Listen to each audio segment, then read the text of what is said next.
Banyak saksi pembunuhan Vina meminta perlindungan LPSK karena ada ancaman.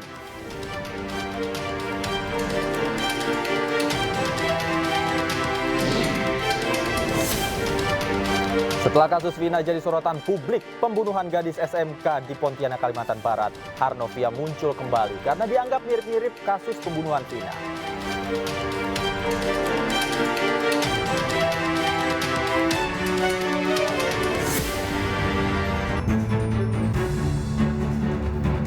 Selamat malam pemirsa, selamat datang di iNewsroom bersama saya Davi Pratama. Pemirsa, kami akan membahas berita utama secara mendalam, komprehensif, dan tentunya eksklusif. Sebagai pembuka iNewsroom kali ini, kami memiliki informasi unjuk rasa puluhan mahasiswa di gedung DPRD Kabupaten Lumajang, Jawa Timur berlangsung ricuh. Masa aksi terlibat saling dorong dengan pihak kepolisian lantaran memaksa masuk ke dalam gedung dewan.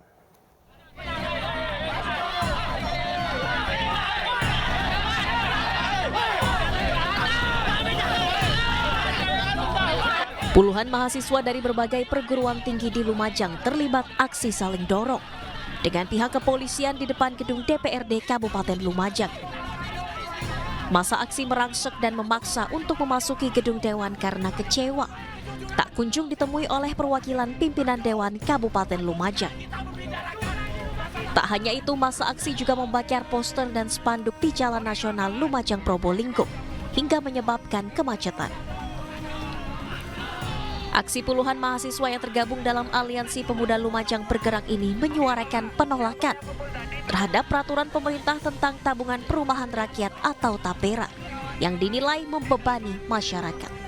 Kita selaku aktivis mahasiswa menuntut terkait peraturan pemerintah nomor 21 tahun 2024 atas perubahan peraturan pemerintah nomor 25 tahun 2020 atas penyelenggaraan perumahan rakyat. Itu dirasa sangat membebankan buat rakyat karena salah satu bentuk potongan dari keberlakuan peraturan itu sangat dirasa itu menjadi beban buat rakyat.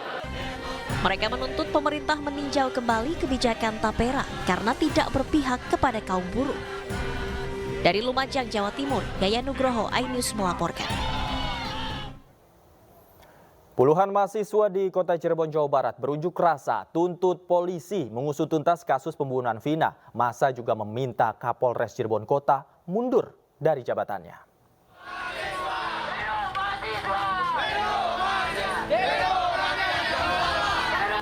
Dengan membentangkan spanduk, puluhan mahasiswa yang tergabung dalam aksi Perhimpunan Mahasiswa Hukum Indonesia berunjuk rasa di depan Mapolres Cirebon Kota. Dalam aksinya, mereka menuntut polisi mengusut tuntas kasus kematian Vina dan Eki pada tahun 2016 silam. Tak hanya itu, massa menuntut Kapolres Cirebon untuk mundur jika kasus Vina dan Eki tidak bisa ditangani dengan baik. Dalam orasi yang berjalan selama 1 jam, massa sempat bersitegang dengan pihak kepolisian. Kemudian puluhan massa membakar ban bekas di depan Mapolres Cirebon Kota. Kami meminta dan juga mendorong aparat kepolisian untuk menangani kasus ini, untuk mengedepankan unsur keadilan, kemanfaatan, dan juga kepastian hukum. Karena per hari ini 3 unsur itu kami pikir belum juga tercapai. Itu juga yang pertama. Terus yang kedua, kami juga meminta untuk Kapolres Cirebon Kota orang yang paling bertanggung jawab dari selesainya kasus ini per hari ini. Karena kami melihat dan mengingat kejadian daripada kasus ini lokusnya itu terjadi di Cirebon. Sementara akibat unjuk rasa ini, arus lalu lintas di Jalan Veteran Kota Cirebon sempat tersendat. Dari Cirebon, Jawa Barat, To Iskandar, iNews melaporkan. Kuasa hukum Peggy Setiawan mendatangi gedung Komisi Yudisial Jakarta. Kedatangan tersebut untuk memberikan surat resmi permintaan pemantauan terhadap proses pra-peradilan Peggy Setiawan tersangka kasus pembunuhan Vina dan Eki. Pra-peradilan diajukan lantaran penetapan Peggy Setiawan dinilai tidak memiliki alat bukti yang kuat. Diketahui saat kejadian Peggy tak berada di lokasi, serta ciri fisik Peggy yang berbeda dengan informasi daftar pencarian orang atau DPO dari kepolisian. Kuasa hukum Peggy juga menyatakan keberatan karena tidak menerima surat perpanjangan penahanan Peggy Setiawan hingga hari ini dari kepolisian. Dirinya juga tak sependapat dengan tes psikologi dan lie detektor terhadap Peggy. Menurutnya, polisi harus berfokus mencari bukti kuat pembunuhan kasus Vina dan Eki. Peggy Setiawan memang klien kami, tapi dia bukan pelaku pembunuhnya. Kalau polisi bisa membuktikan, alat buktinya seandainya pisau itu ada atau samurai dan penyebab kematian karena tusukan, hasil otopsi penyebab kematian ada karena tusukan, pisau pun sesuai dengan otopsi, ditemukan juga jarinya si Peggy Setiawan, saya dukung, setuju. Tetapi tidak, hanya ijazah sama KTP, apa hubungannya? Kecuali kalau Peggy Setiawan dalam kasus ini adalah kasus pemalsuan ijazah, baru masuk di akal. Untuk itu maka saya bilang, ke Polda ini udah tangguhkan, bebaskan si Peggy, tidak ada kata lain, bebaskan. Bahkan saya bilang, bukan hanya Peggy bebaskan, yang sudah menjalani terpidana itu bebaskan. Tetapi dengan cara, karena ini sudah dihukum, mungkin mereka melalui jalur PK. Ini tadi saya koordinasi ke Bandung, saya menanyakan, itu batas penahanan Peggy itu tanggal 10. Sekarang sudah tanggal 12. 1 hari aja itu tidak boleh loh, menahan orang tanpa surat. Itu boleh dikatakan penyekapan. Penahanan tidak sah. Orang tidak ada surat, tidak ada ininya kok. Penyekapan, boleh dikatakan penyekapan. Gitu loh. Kecuali kalau ada surat. Keluarga dan kuasa hukum Peggy Setiawan alias Peron kembali mendatangi Polda Jawa Barat untuk dimintai BAP tambahan dari penyidik. Sementara uji kebohongan melalui tes poligraf Peggy batal digelar hari ini.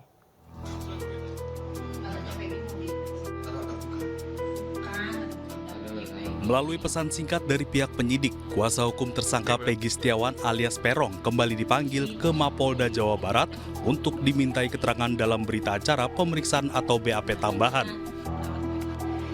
Pihak kuasa hukum bersama dengan ibu, kakak, dan adik Peggy pun bertolak dari kediamannya di Cirebon menuju Bandung untuk memenuhi agenda pemeriksaan di Polda Jabar. Sementara itu, uji kebohongan melalui tes poligraf terhadap Peggy yang sejatinya digelar hari ini batal dilaksanakan. Belum ada keterangan dari penyidik kapan penjadwalan ulang tes poligraf tersebut. Pihak penyidik ada BAP tambahan untuk klien kami, PS. Saya juga bertanya-tanya ini, kenapa harus ada BAP tambahan? Karena prinsip kita kalau memang kurang pemberkasannya udah bebaskan saja. Nggak usah susah-susah gitu ya. Kemarin tes psikologi kita ikutin, oke, dites. Kemudian hari ini ada BAP tambahan. Apakah ini untuk mengkanter pra-peradilan kita atau bagaimana? Nanti saya lihat dulu hasilnya seperti apa.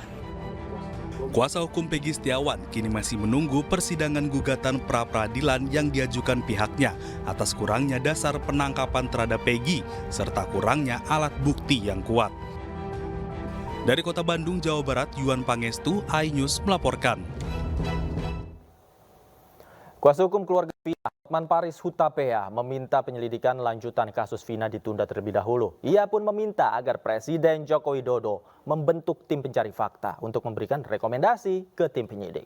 Kami melakukan konferensi pers ini karena setelah mengamati perkembangan penyidikan, kalaupun nanti perkara ini dibawa ke pengadilan, di mana Peggy sebagai tersangka, maka motivasi dan fakta sebenarnya secara keseluruhan dari kasus ini tidak akan terbongkar.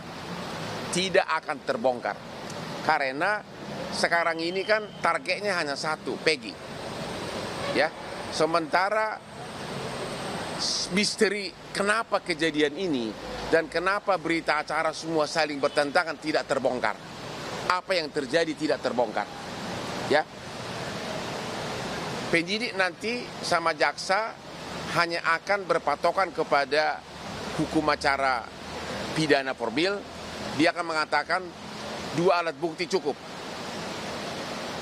Peggy bersalah. Dia akan mengatakan begitu. Akhirnya kasus ini akan menguap dengan sendirinya. Akan berakhir di situ. Sementara yang apakah benar fiktif atau tidak akan lagi ditindaklanjuti.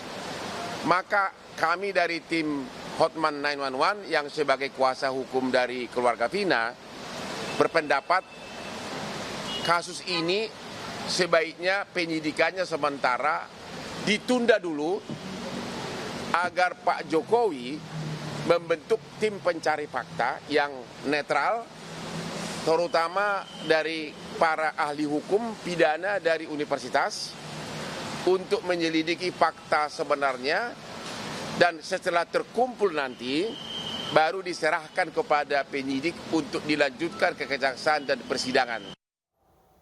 Kasus pembunuhan sejoli Vina dan Eki memasuki rentetan cerita baru. Ketika polisi menangkap buronan Peggy Setiawan, kasus pembunuhan Vina justru semakin diselimuti oleh misteri.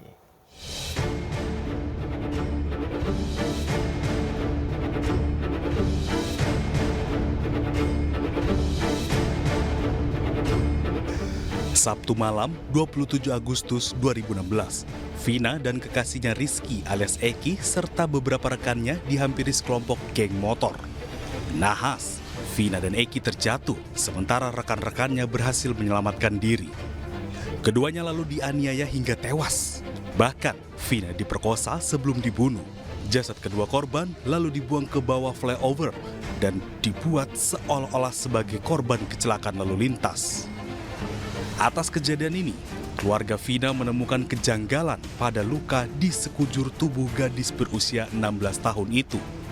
Polisi kemudian melanjutkan penyelidikan hingga diketahui Vina dan Eki meninggal dunia akibat kebrutalan geng motor.